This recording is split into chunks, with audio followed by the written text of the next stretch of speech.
Hey, welcome to the Arcade City Podcast number 4. Kevin and I are back this week. We're going to be doing the Airing of Grievances podcast. We're in the holiday season, and almost with Christmas right around the corner, we might as well get a lot of stuff out of the way. First and foremost, I missed S.H.I.E.L.D. last night. I don't know if you caught up with it yet, Kevin. Nope, I have not. Did you catch up with it? Nope, so we can just skip Okay, it. so we're going to skip it all together this week, and we'll catch back up with it next week. We have some other podcasts going on that we want to make you guys aware of. There's Revisiting Horror, which is some old horror movies, cheesy and good, all in one combination there, that we're starting to record. That there's one episode up, I believe, right now. Number 2 should be on its way. There's a sports podcast that's in the works, and we have a new gaming podcast that should be coming up in about 2 to 3 weeks, I believe, maybe hopefully sooner, called ABXO. For all you gamer freaks out there, obviously we just took some controls from each controller that we use. Other than that, Kevin and I are in talks of doing another dad-oriented podcast. If that happens, we'll let you guys know. But for right now, we're just going to jump into some stuff. We're still working on the contracts on that. I haven't quite got the price point I want on that one. Yeah, we're trying to work on your writer too. You know, just blue Skittles is a bowl of blue Skittles filled with yellow M&Ms. You know, it's just a hard thing to do every week. Well, I got my price. I'm in big demand, so. I got another podcast offering me a half of Snickers and part of a Mars bar. So yeah. It's I really shouldn't divulge my negotiations. I don't know if you're. Well, we'll offer you right here in my cabinet. I have a quarter of a bag of M&Ms and a full king size Three Musketeers bar. If that helps. Are those plain or peanut M&Ms? Those would be plain. Oh man, I'll think about it now. They're peanuts. Well, I have a container full of peanuts here. You know, maybe that. So you're asking me to take a handful of plain M&Ms and then a handful of regular peanuts. A handful of peanuts. And eat those together. Yep. And yes. Maybe not a full hand of peanuts, because the chocolate that's on the regular M&Ms might not encompass a whole peanut like the peanut M&Ms do. Yeah. So you might want to do like a half a hand and a full hand, but we'll figure it out. We'll figure it out. Last week, I don't want to make this a weekly thing of where we're talking about people dying, but last week we had where we're talking about Paul Walker, Fast and Furious. Obviously, we're talking about because of a franchise. This week, I'm not going to touch on it too much, not out of disrespect, but just it's a hard thing to cover. Nelson Mandela passed away. For those of you who don't know, do some research, and I don't know, get some culture. Yeah. I didn't know the Fast and Furious guy, but I know Nelson Mandela, so. I feel better about that. And that's the way that's the way it should be. A lot of Facebook posts and everything, we're still posting 2 days after Mandela had been announced that he passed away. 2 days later, people were still like all up in arms about Paul Walker. Like we said last time, it's a shame when anybody dies. But if you don't know who the man is, seriously, go on the internet, pick up a book, get out of the hole you're living in, and see the daylight. Yeah. Other than that, it's kind of a hard pill to swallow. I just saw something today where I guess it was something with his signer wasn't correctly signing. He was faking parts of the signing or the full signing. I don't know what was going on with that. I saw that too. Apparently, he does not. He was not really actually signing anything. I don't know how that gets by, but in between that and the Obama doing a selfie in the middle. I mean, if you're allowed to apply for fake jobs, Yeah, well, everybody's up with their selfies, but I guess even the president, when you want to get that approval rating up, you got to throw in a selfie once in a while and make it, you're in quotation marks with the crowd.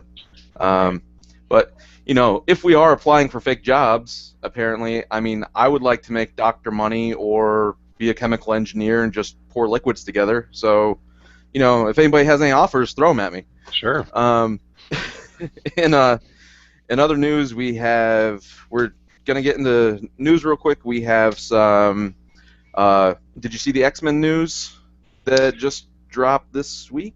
Yeah, the Apocalypse for 2016. Yeah. Yep.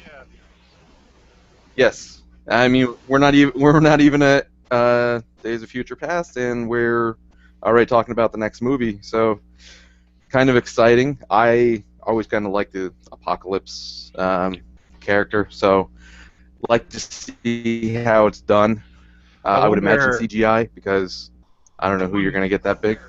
I wonder if they're going to go Age of Apocalypse, which to me, I think that was right about when I stopped reading X-Men, because I just got kind of sick of the Age of Apocalypse storyline. It took up way too much time and way too many issues of everything, and I think that's probably about the time that I stopped reading X-Men. Yeah. I don't know. I remember him from, I want to say, one of the cartoons, which I actually liked for a while. But that was my last interaction with him. So we'll see what they do. I'm hoping it's good. I would like to get back into a X-Men franchise mode. I watched the last one I watched was the Wolverine. I didn't watch First Class. No. First Class? First Class was great. Yeah, I heard it was great. I just haven't gotten around to it yet. It didn't look spectacular from the previews. It didn't pull me in, so I didn't go see it in the theater. But we had that whole conversation about me getting to the theater in general to see movies. Yep. So that was a big one. We had a new mark on Batman versus Superman, Superman versus Batman, whatever you want to call it. I believe they're going Batman versus Superman. I don't think they've named it yet.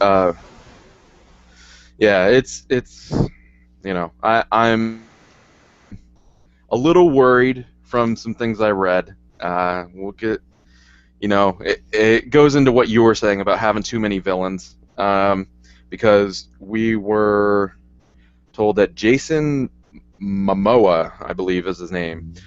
He used to be on a bunch of Baywatches. He's in Game of Thrones. He was in Bullet to the Head with Sylvester Stallone as of recent.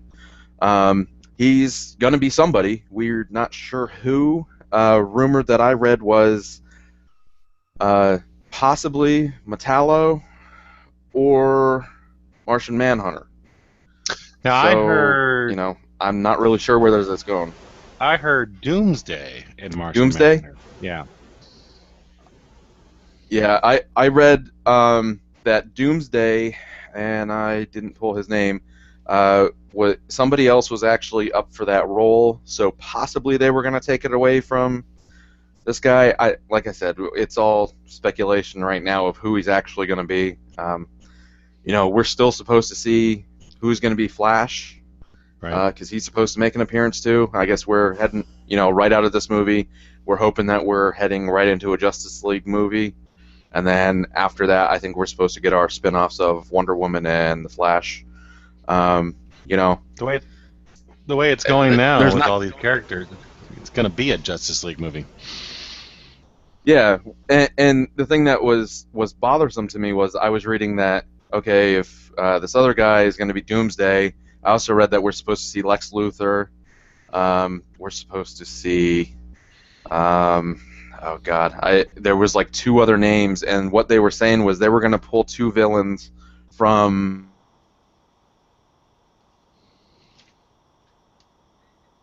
the Superman universe, but I don't know if that was on top of the other names that I saw. So if that happens to be the case, then I mean this is going to be a situation where we're dealing with 4 bad guys at the end of this movie or something like that, which can lead us into a Justice League movie and leave us all at a cliffhanger for a couple years. But it just kind of worries me that there's going to be too many guys. Yeah, that's too many. I mean, what they really should do. That's a big thing that you expressed. Yeah, they should just. They really should just keep it to Batman versus Superman. I don't know that they need to have all of this. I mean, there's a lot just with that story alone, and adding in. It really depends on who this guy is playing. If he's playing Doomsday, then that's. And then they really haven't talked too much about who the other villains are going to be in this, but it seems like they're mainly gearing up around who the heroes will be. You got Ben Affleck, you've got this Gal Gadot as Wonder Woman, and then now we've got this other guy that could be Martian Manhunter, he could be a villain, I don't know. And we also have the Nightwing Robin character right. that we read about a couple weeks ago. So yeah, and they're still talking about him, so... I don't know. It just sounds more Justice League-y than it does things. So I don't know. We'll see. I hope they don't ruin it, but we'll see. Yeah, I think they'll possibly trickle him in throughout the movie. Hopefully towards the end, to get us to that Justice League point. I hope it's not just they just randomly. I hope they don't throw him in there just to throw him in there. Is what I'm hoping for. Don't just throw Wonder Woman in and be like, oh, yeah, hey, here's Wonder Woman. Oh, okay. Have a story around it. Yeah, a little bit at least. Let my imagination get tickled. They'll just throw it in my face. Oh, here's some new people. They're trying to catch up to Marvel, and I just, I wish they would just take their time, take as long as Marvel did, and they'll be fine. They don't have to show us everything in one movie. I think they're really going too fast with the Superman Batman as being the second movie of the rebooted Superman. I think they should have done one more solo Superman story, and maybe in there litter in some of these, appearances of other heroes if they wanted to. And then I think the third movie should have been more Superman Batman. But maybe we've covered this as well. But that's my thought. I agree. You have to get Superman he was off to a good start. You got to keep that head start going before you jump into a huge movie. But I think at this point they're just trying to play catch up, and that's why we're going to see these spin-off movies after the big movie. Hopefully the big movie does good, and then the spin-offs do well, which is kind of the opposite of what we did with Marvel, but. At this point they're playing catch up, so we'll just have to wait and see. We also, I don't know if you saw the Spider-Man trailer. I did. Did you catch it? I did see it. Okay. Thoughts? I liked it. I guess I'm a little bummed that the Rhino is just a big robot. As opposed to be someone in the true sense of the character being like whatever the Rhino suit that the guy was wearing, but I don't know. I guess that's unavoidable. Electro looked really good. Again, they're diverging from the comic Electro, but I liked what I saw as far as a couple of fight scenes they had, and I really like Spider-Man's costume. They're making it more of a true comic book looking costume, and then that looked really good. Yeah. Now again, we have. You were saying the Rhino's costume. That was the biggest tease for me. And then when I saw the foot, all you see is the foot and the horn. Yeah. So when I saw the robotic foot, I was like, well, I hope he can run and he's not going to be slow and just like, I could muscle through anything, bash down some walls or something. Like I hope there's some depth to what they have going on with him. Electro looked really good. And then they've thrown in Green Goblin into this thing, which I wasn't expecting. And so again, here's 3 villains. So I'm assuming the Green Goblin's gonna be more of a in the backgrounds type character, and who knows if that's Harry Osborn. I think he's gonna be a lead-in. Yeah, maybe. Well, I remember you saw the first one, right? The first Spider-Man. Yes. And then at the end of that, there was a big mystery around Peter's parents. So there was already a lead into, like, there's, they kind of did I don't remember if that was a post-credit scene, but they had some mystery around his parents, which would tease you into this movie. So they're obviously going to pick up where that left off. I don't know if you noticed in the trailer, at one point, I think it's Harry Osborn or Norman Osborn maybe, walking through some sort of hangar of some sort, or maybe some underground fortress, but you saw Dr. Octopus's arms, you saw the Vulture's wings. I think there was some black, like a vial or a vat with a black substance in there, which you can only assume maybe is venom. But there was some interesting teasers in that trailer. Yeah. So you think we're going to see the group of the Sinister? Sinister Six. That might be in the third movie. That would be interesting. Now that's okay. Here, all right. Yeah. If they're going to take an approach of doing the Sinister Six and make that Spider-Man versus all these guys at the same time, I don't have a problem with that. I have a problem with this just a random, like in the original Spider-Man trilogy on the third one, where they had Sandman and they had Venom and was there another villain in that? I don't know. That was such a mess. Well, that was yeah. Well, no, not really, because I guess they were working together. Harry Osborn and Spider-Man were that's right, working together at that point. So, but so I mean, I was geared up. I was watching it, and I'm ready. I'm all in. Whether it be good or bad, I'm in. I'm ready to see it. I don't really want to wait much longer, but No, I'll tell you that the Amazing Spider-Man was a real surprise for me, because I didn't think they should have rebooted the series already, but so I never saw it in the theater. I just saw it. I think I downloaded it, and that was a movie that was a big surprise to me. I really did enjoy it. I thought they captured the Peter Parker a little bit better than they did in the first movie. Although I still think Tobey Maguire was good. I like the fact they went back to the mechanical web shooters as opposed to the organic ones in the first go round. Yeah, I'm. I saw this one. I downloaded it. I didn't see it in the theater either. I wasn't sure with it being so soon, which I guess in all reality of Hollywood, it's not all that soon, considering we're seeing a new Batman right after Batman ended. Right.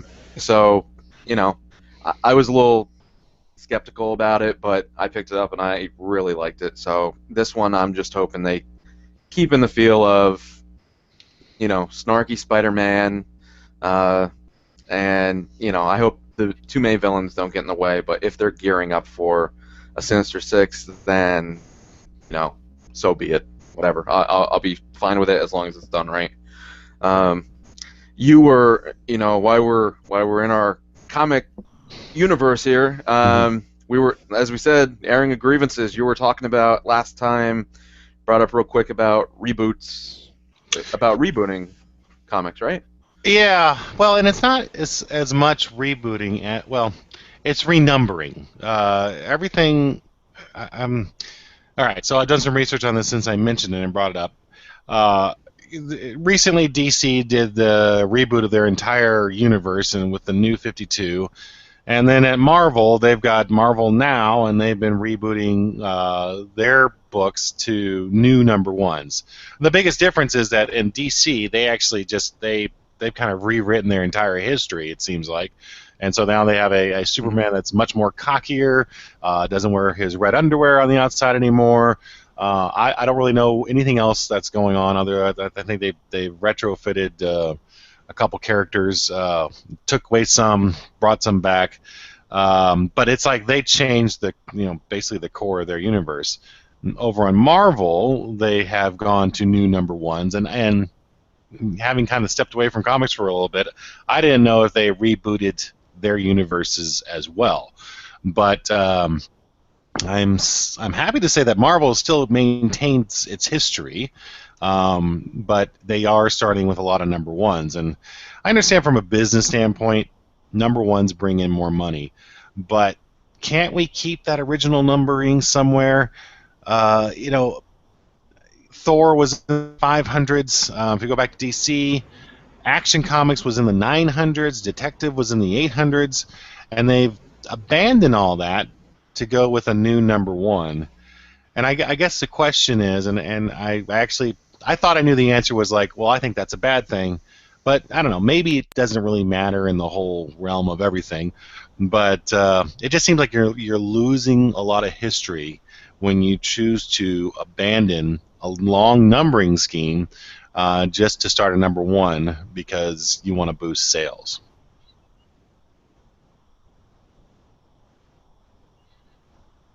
Now, is it as far as the number one? Are you more concerned about the history that's been built up right now? Because you're saying DC kind of rebooted their whole universe. Is it the history staying intact and rebooting a number one, or is it the fact that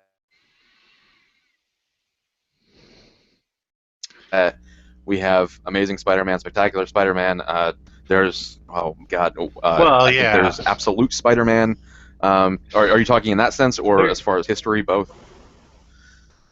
Well, there are a number of topics that you can go off on this, and I'm just talking purely about restarting at number one. Now, we'll take the DC thing out of the equation here because that was a reboot of their universe. They're trying to bring things up to date, and I haven't even read any of that, so I don't even know all of what's happened. I just know they started back at number one, and they've already canceled some of those, and I think they're restarting those at number one, and they're doing the same thing over at Marvel. And then, in addition to, they have 5 different Avenger books that are out there, for instance. There's the Avengers, the New Avengers, the Secret Avengers, the Uncanny Avengers. There was another one that was like, it's not Avengers Academy, but it's Avengers Arena. So there's a ton of different Avenger books. So which one of those, would be the one that, if they were going to continue the original Avengers numbering, which one of those books takes over? When I was looking into this, I saw there's actually the Dark Avengers, and it's on issue number 175 or somewhere around there. How did it get to that high so far? I mean, the Dark Avengers storyline is, I don't know how, at best maybe it's 5 years old, and if they were monthly for 5 years, they wouldn't be at 175 yet, would they? Maybe I need a calculator. For 5 years, yeah, they should be 52. They'd be at least 250. If we're just going by 50 weeks a year, but there's 52 weeks. Oh wait, you're saying monthly? Yeah, monthly. I don't think they were. Well, unless they went weekly, I don't know. Yeah, if they were going weekly, they could have easily done it. Yeah. But yeah, not even. It would only be at 60. Month. Yeah. So I don't know. At any rate, I think that probably is a title that changed names somewhere. It was something else before it became the Dark Avengers, and then now it's that. But anyway, it's just, to me, it's confusing. They want to say, here's a good jumping on point at number one. But for me, coming back into comics and starting to read things again, I'm trying to figure out, okay, well, let me see if I can't kind of figure out where I left off, however many years ago it was, and try to pick up some of the threads here and find a good point to start reading again so I can get up to, basically what I wanted to do was get up to the very latest run of the Avengers, kind of what they're calling like the Avengers world, and the one that kind of relates to the Age of Ultron series that they had. But I had a hard time figuring out, okay, where do I start? Now, I had to research online. How long ago has it been since you've actually been out? It's at least been 5 years. It's actually probably been about 10 years now. Yeah, it's probably a good 10 years at this point. Okay. So I had to go. Yeah, catch up is kind of. Yeah, it's a big catch up. But I wasn't going to read everything. I just thought, well, let me go back 3 or 4 years or whatever. Because I would still kind of buy some trade paperbacks every now and then. I should say 10 years is when I stopped buying monthly issues of comics, going to the comic book store every week and buying my stack of whatever. I still bought some trade paperbacks along the way, and then now I've switched over completely to digital, so everything's off the iPad. And that helps on the iPad because if you go to the Marvel store, you can kind of see for a particular series, how long it is. But again, there have been so many reboots, it's kind of hard to tell. All right, well, which Avengers #1 do I start at? And that's my point. It's if they rebooted, or if they wanted to change the numbering, and that's fine. But somewhere in there, why not go back and just show what the original numbering scheme would have been, and then that way I could kind of pick up and know where I left off and where I need to go. And this is so your big dilemma. Go ahead. No, you go. I was going to say your big dilemma is keeping with the integrity of what you read all those years ago, where you go from there when you're trying to catch up 10 years later. Because there's, like you said, so many different stories. Which one keep with the integrity? Yeah, I don't know how. They're saying let's make it a new #1 because it becomes a nice jumping on point for people. But if that same person was interested in the series, they may want to go back and read. Well, what happened before this? And I don't, it's not going to be easy for them to go back and find stuff. They're going to be real confused. Like, I started reading things kind of out of order, and then they're like, oh wow, this is way after where I wanted to start. So I had to put that aside so I can go back even farther and pick up the new one. So it just becomes kind of hard. And what they should do, and again, I read this opinion that I have of this numbering. This is nothing new. People have written blogs about this. There's probably been several podcasts about it as well. But I like the theory. I've read a couple different ideas that people have had. And the best one seems to be just restart each year at #1 and call it volume whatever. If you want to keep the volumes going sequentially, that's fine. Or you just say it's 2014, we're at new #1, and leave it at that. Or other people have just said, obviously most comics now go in story arcs. There is some continuity between story arcs, but really they gear it up so 6 issues can be nicely packaged into a trade paperback and sold that way. So that's how they do their story runs. And also they seem to be hiring, they'll hire a writer and an artist to do that story arc, as opposed to in the old days where one writer or artist would be on the book for 50 issues or more. That is just gone, unless it's a creator-owned property. So it's a different world from what I'm used to, and I'm starting to dig my way into it, and I think I finally got my Avengers down, and I've started reading the newer stuff. So within the last year or two, new, but it's just odd with the #1s, and I guess a little bit of me was just the old school. I used to love it when I got a number 200 issue or a 100 issue or 300, or it was just always kind of a cool deal to pick up a milestone issue like that, and they're just never going to have them anymore, it doesn't seem like. And so is that sad or is that progress? I don't know. I don't know. I think it's see, we come from two different areas on this. You were way more into comics than I was, so for me, the New 52, or now I'm just gonna go with that because that's a reboot of a universe. I'm okay with that. If I jump on really late, then it's my job to go back and do the reading and the research that I need to catch up to where I need to be. If I really want to put my heart into someone, one of the characters or whatever, or one of the teams, whatever it may be. So New 52 was a nice jumping off point because my middle daughter was coming of age of reading and looking at books and stuff like that. So they had, like I said, we picked up the first couple of issues of Batgirl, Supergirl, Wonder Woman. But the thing is, the books were getting ruined, blah blah blah. They're kids, whatever. So it was, we and she was kind of losing interest in some of it a little bit. She just kind of like looking at the pictures where we used to just sit down and read them as her bedtime story. So that was nice for me because it was a number one starting point. Now my thing is that I've heard, and I don't know if this is true, it makes sense to me, but number ones to me could be a big marketing ploy because people maybe, there's people who like comics and there's people who basically are comics.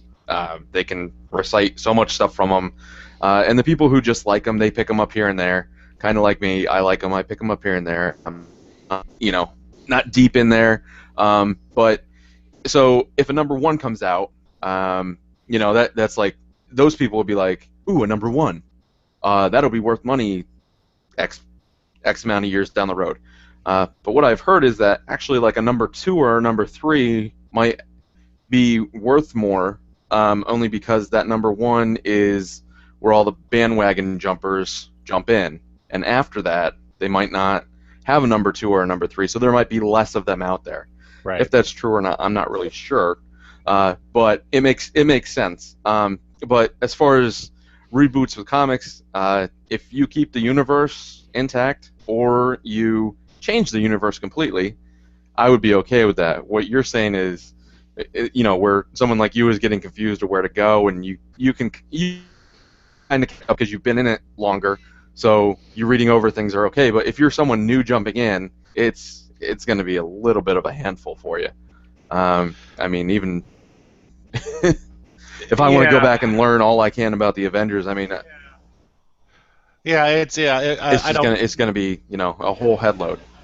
Yeah, I think if you want to go back and get caught up on the Avengers or whatever, look for a book that maybe touches on their greatest stories, and they got plenty of those around, and that's probably the best way to kind of get caught up.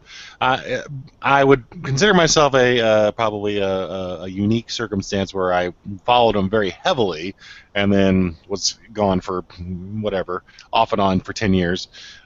So trying to get caught up it was a lot harder. But one of the reasons another reason I brought it up was because I started reading the Avengers, the Avengers, and then the Uncanny Avengers and the New Avengers. So I have collected editions on my iPad of each of these titles.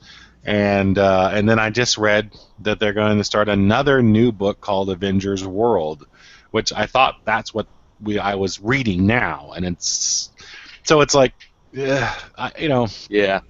Is it good, or is it just you're overloading the market with, you made it had such a big success over the Avengers movie, sure you want to capitalize on it, but they've done this before and they've just they've put out too many issues or too many different titles, and then ultimately they end up failing. But if they're going into this thinking, well, we're going to start a new Avengers World, and if it goes 12 issues, that's great. Then we'll start something new. If that's their thought process, fine. But let's, I don't know, maybe put it out there that that's what this is going to be. So no one is picking this up and thinking, well, I can't wait, Avengers World, I'm going to read this till that issue 200. Well, it's never going to be that way. Yeah. And again, maybe that's my old way of thinking, and I just need to stop it. Stop it. But I love that you said it. You're buying these books digitally.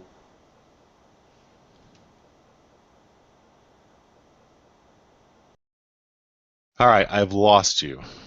I can't hear you. I don't know if anybody else can, but I've been told to talk when I can't hear you anymore. So I am reading them digitally. So I don't even have the collector's mentality anymore. I'm not buying a hard copy of something like I did before. I have 30 boxes down in my basement full of comics. So I have a nice large collection that, a lot of people might think, oh, I can pass those down to my children and pay for their college. The truth is, it's probably not going to happen. Are you back? Yeah, I guess I dropped out. You did. Sorry. Oh, that was great. So I didn't even hear what you said. Yeah, I didn't hear what you said. So I just kept talking. I just said with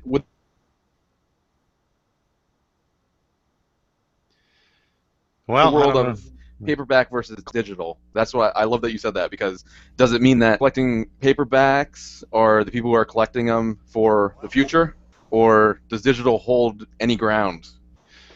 Yeah, well, and I started talking about that. You know, I mentioned the fact that I have a bunch of comics down in my basement. You know, real physical comics.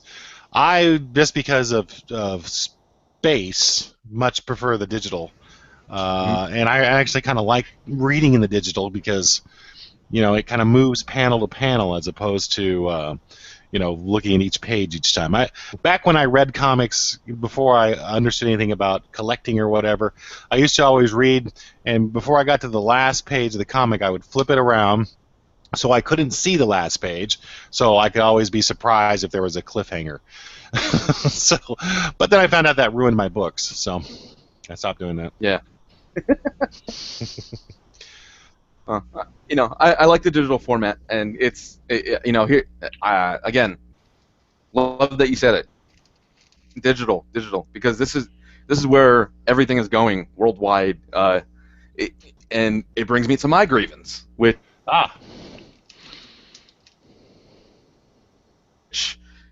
spans everything. It spans music, it spans movies, it spans. My grievance is, if I own something, why can I not just have the digital copy of it? You know,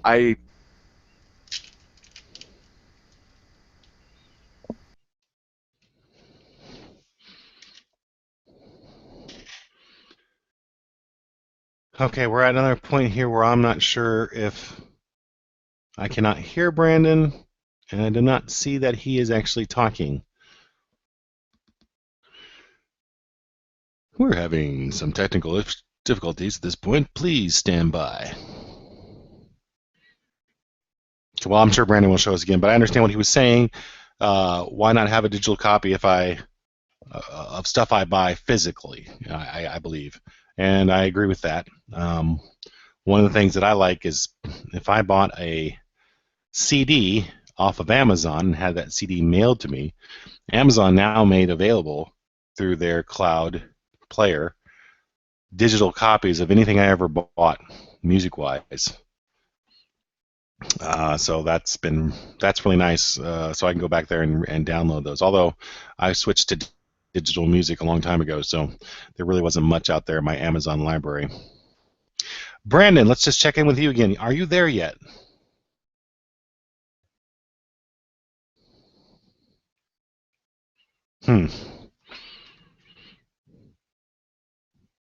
Well, gosh, I didn't prepare 2 grievances. I only prepared 1. Okay, we're back. Holy technical difficulties. My Wi-Fi went out, so we're just gonna end up ramming these 2 pieces together. What I was saying was, my grievance, and I'm glad that Kevin mentioned it, was buying digital copies of things now.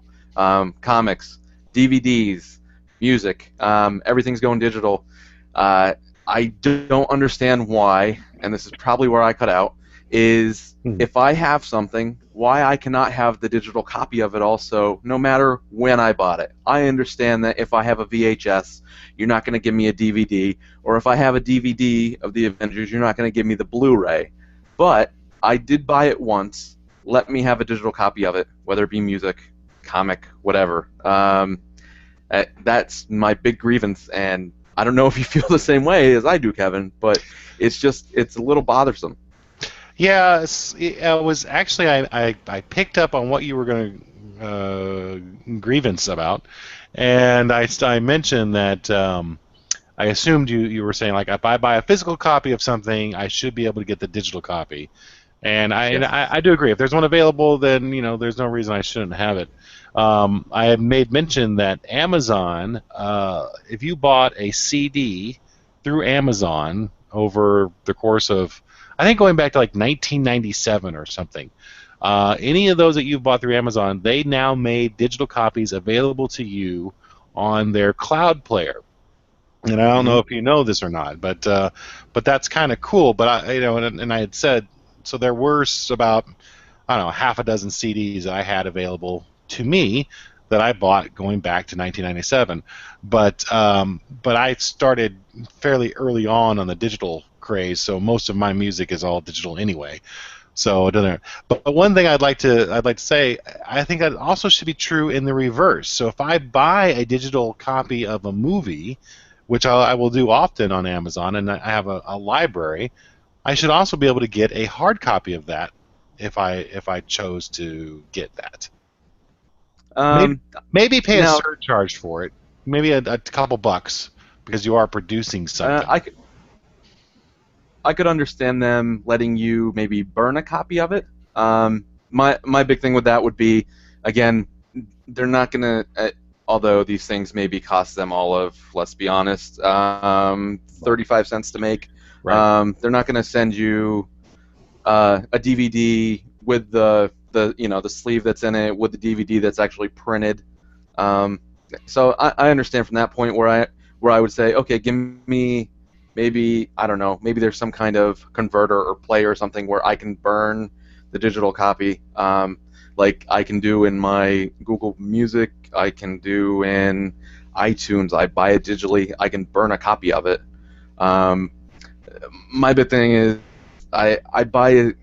If I buy a CD, it's very on a whim. The last thing I actually purchased was Billy Joe from Green Day and Norah Jones did a album called Foreverly, and they did the Everly Brothers album, Songs Our Daddy Taught Us. So I kind of just picked that up on a whim because I saw it. I didn't know it existed. I just kind of picked it up the other day. Now, for me to come home, put that in my computer, then transfer it. Yeah. Then transfer it wherever I need to do. I understand I bought that physical copy. There's other things though, like there's CDs where we've all bought a CD. The CD goes missing. We have the case. I don't know if there's a way to prove that you have it. Whether it be a barcode or something, maybe through the company. I don't know if there's a way that you could prove that you have it, or I wouldn't even care of taking a snapshot and sending it to somebody for them to okay me typing in a code the CD again. But I've had like a whole book full of CDs stolen from my car before, and that's devastating to have to go buy that stuff again. Right. Or like I said, even movies get scratched and everything. Disney, I found out, will replace your unusable Disney movies for a fee, like you said.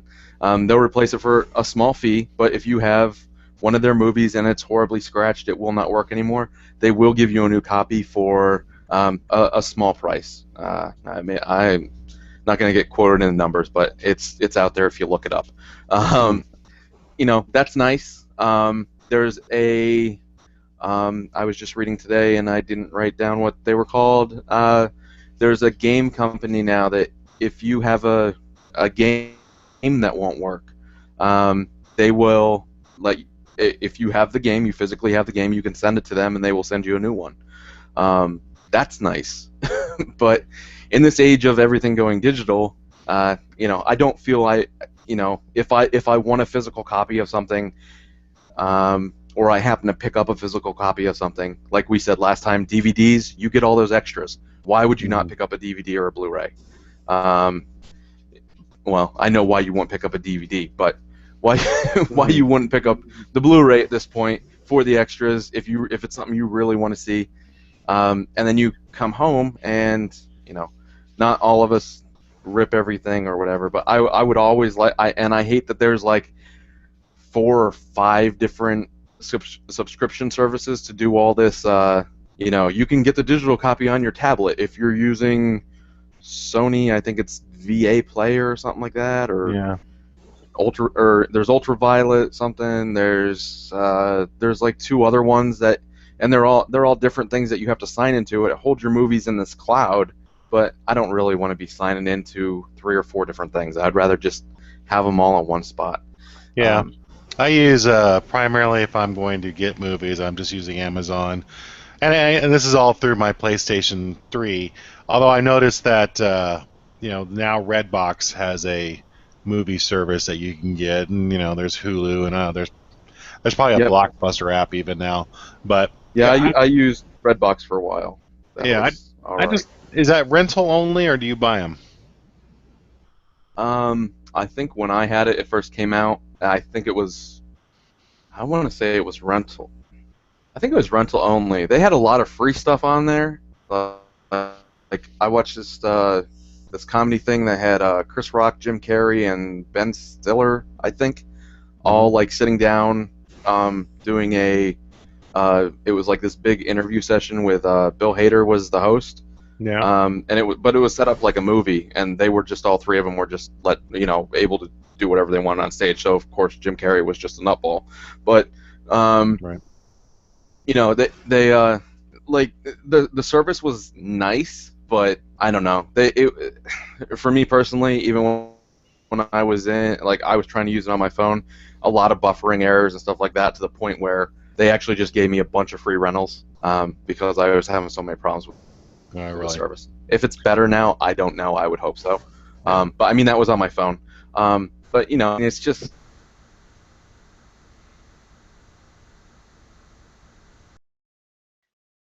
the other day that I know I had 2 copies of, and not in the case. Went through all.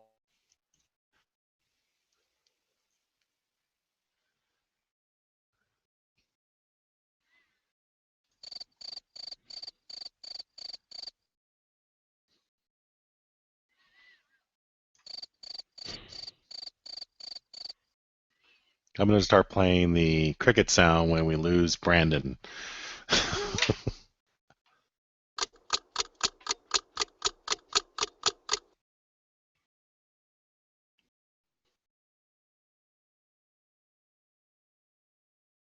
Call it what it is. Am I here? You got me? I did it for a while. I hear you now. Hello. Hello, can you hear me? Hello, hello, hello. No? I okay. Hear. Okay. The other big grievance is, yeah, I'm good. Hello. Hello, Ryzen. The other thing is, I'm just gonna go tech. Tech at this point is ridiculous. I'm not complaining about it, just how fast you're out of date. But some of us are not the users who buy a tablet or a phone for it to be out of date within a year and not get updates. Windows people, you are used to Windows stopping updates at some point. I understand stopping at some point. 2 years on a phone not to get a new upgrade is a little ridiculous for me, just because you're just getting out of your contract if you choose to go that way with a phone. So, back and forth, it's just tech word, first world problems, we'll call them.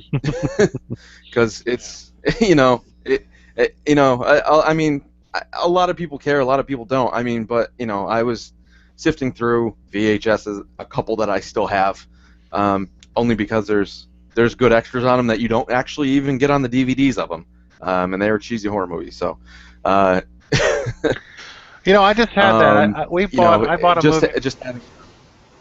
I bought a movie for the girls, and I can't remember what it was. But I noticed that when I bought it, and it was through Amazon, we watched it, and it seemed like the movie was 3.5 hours long. And I was like, gosh, I don't remember this being that long. And then the movie was over, and I still had 2 hours or about an hour and a half left to go, and I'm like, what is this? And it was all the extras tagged on to the end of the movie. So I don't know how I would have navigated to it other than to just use the controller to fast forward, because I didn't have a menu option for using it, but they had all the extras at the end of whatever movie. Oh, I think it was Monsters University. That's what it was. So that was kind of interesting. Yeah, I mean, that's just, it's horror. Well, I mean, that's good in the sense that you're getting those extras now, but to get them that way is pretty horrible, especially if you have a kid, that's not going to sit there and navigate through whatever system you have. I don't know if you're using your PlayStation as your DVD player or you have a DVD player.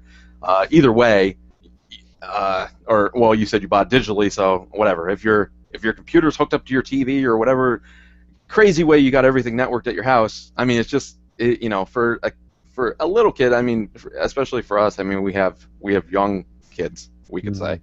I don't think any of them I don't think any of them are at the teenage years yet. So, it's usually teenage is when you really jump and dive in and get a little bit more techie, I guess. I don't know. That's how it was in my area anyway. So it's all just a big, cluster of Fs. Yeah. But that's my main grievance. My main grievance comes from me not being able to have something that I already own, previously have owned, whatever. If I have proof of it, I'm gonna go a little bit nuts just thinking about it right now. But that's pretty much it for us. I don't know if you have anything else. I think we're pretty good here with our grievances. If there's, please leave comments, good or bad, whether we look at them or not. Who knows? But there's people out there listening. So, right. Like I said, we got some new podcasts coming up. They'll probably drop more in the new year. We're gonna throw some links in once I splice these two pieces together and make one full podcast. Some of the links for the movies and articles and stuff we're talking about. I know Kevin said he read a really good blog. He wanted to credit the writer, so we definitely want to do that. Let you read the story that he read. Maybe it'll sway your opinion and what you're thinking. Maybe it'll make you think a little bit clearer what you already thought. Who knows? Or it'll be just then, confuses me. Yeah. Oh, you were confused by it?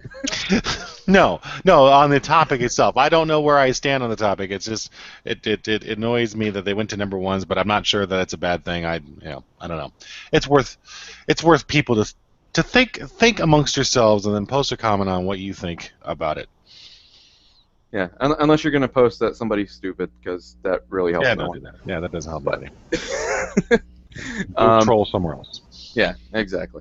Until next time, we should be doing a holiday-ish, around holiday. We're coming right up on Christmas, like I said. That'll probably be our last one for the year. So have a good time, and we'll see you later. All right, later.